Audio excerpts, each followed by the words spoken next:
Alright guys, we got a weekend warrior workout today. We're going to be hitting some explosive movements for our lower body, a little bit for our back as well. After that we're going to do a heavy 2x3 on either front squats or high bar back squats. It's going to be up to you.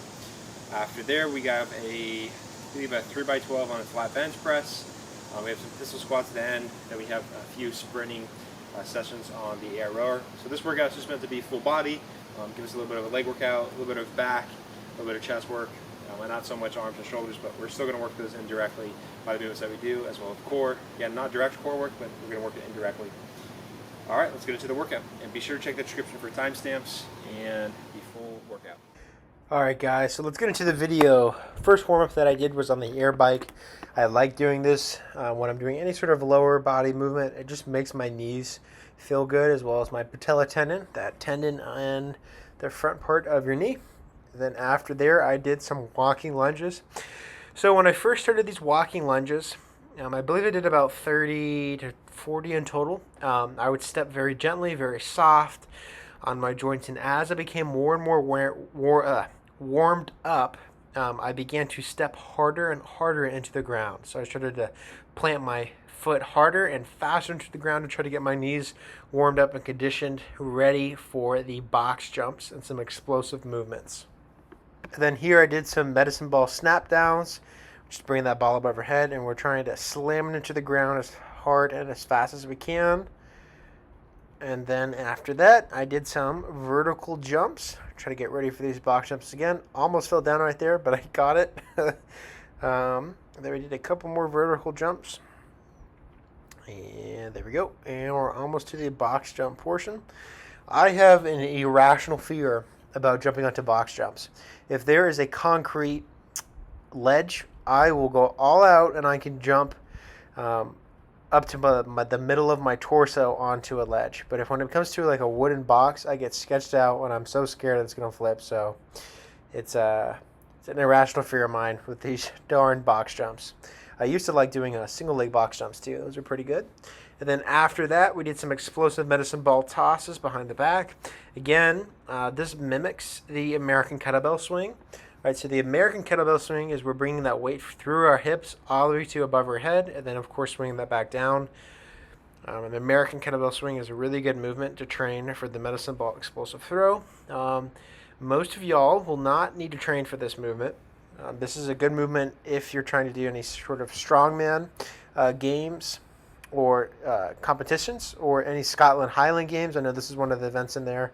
Or if you're in the military, specifically the Army, actually has a physical PT test about the explosive medicine ball throw behind your back. So just kind of wanted to incorporate this into the workout, and it's surprisingly a decent cardio exercise, just running back and forth. So kind of makes it fun too. And then after that, I began to get warm up for my heavy set of 2x3 on the back squats, I believe. It was either a 2x3 or a 3x3. Be sure to check the description for that. And we just got warmed up here. I did front squat the day before last, so I was pretty sore and fatigued going into this workout. And I'm currently on a hypertrophy program, so I'm not really scheduled to peak out in strength. So nonetheless, though, 275 today felt pretty good. And that's the weight that I ended up hitting. So overall, pretty good squat session. And something I want to talk about too is hitting depth while squatting. When I first started lifting and starting hitting legs day seriously, I used to cut depth, right? I would only go down to 90 degrees, maybe a little bit below it, and I would stop there.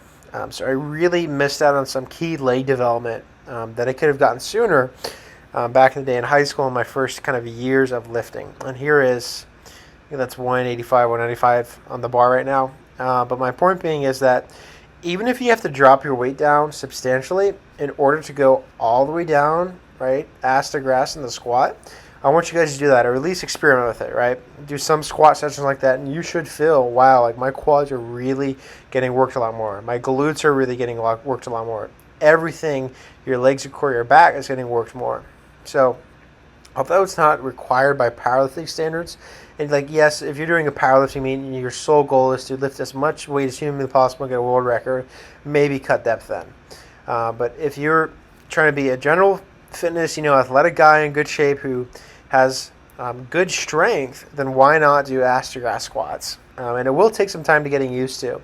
But I'm 6'2", and if I can go all the way down with my long, lanky legs, I know you guys can too. It's just a matter of selecting the right weight on the bar and getting comfortable in the movement, and then building up strength from the bottom position of the hole. And I tell you what, over this past year, I've really worked on perfecting my squat, and everything's starting to feel like it's coming together, and everything's really clicking.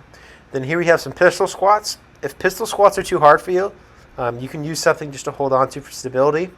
And if that's still too hard for you, you can use a TRX, or you could do a reverse lunge instead of a pistol squat. And then we finished out with some flat barbell bench press, 3 sets of 12 reps. This is 185 pounds on the bar. Didn't have to do much warming up. By the time you get to this portion of your workout, you should be pretty much warmed up, and your arms are utilizing the squat, the barbell squat, quite a bit. So again, you should be pretty warmed up. 185 is feeling surprisingly heavy, but I did do a lot of stuff before the end of the workout. And then I did 3 to 4 rounds of 30-second sprints on the air rower. If you do not have the air rower equipment at your gym, you could do a 30-second sprint on the elliptical, or maybe the Stairmaster. Make do with what you have, or possibly the air bike.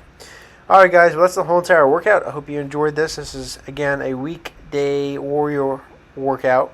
So you can kind of mix and match this workout into your program when you'd like to. Have a good one.